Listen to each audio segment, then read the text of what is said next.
Turning now to the stunning situation at William O'Brien State Park just north of Stillwater, where, as we first reported on Monday, Lake Alice has completely dried up, all because of a failed valve.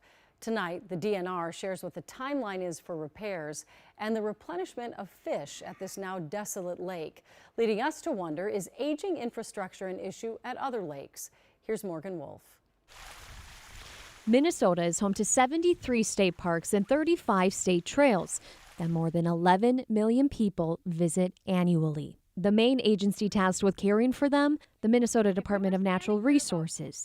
There is quite a bit of state managed land in Minnesota, more than a lot of other states. The DNR's Sarah Burhouse says that there is a list of projects, now including Lake Alice, that the DNR has for aging infrastructure on their public land. We do have a dam reconstruction project happening at Lake Bronson State Park right now.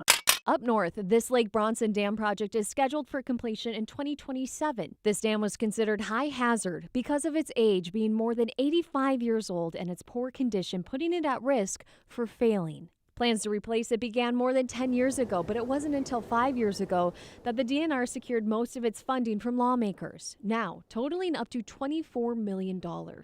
As funding is available and infrastructure needs updating, that is happening.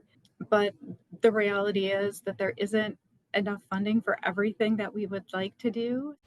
In 2023, the legislature passed the One Minnesota bill that allocated $287.4 million to the DNR. The goal was to connect people with the outdoors and also mitigate and adapt to climate change while managing their resources. Sarah says some of that funding will now go towards fixing the 50-year-old valve system at O'Brien State Park's Lake Alice. People do have care and concern, places that they go to, and they make memories, and they care that they are managed and maintained well so that they are there for many generations to come.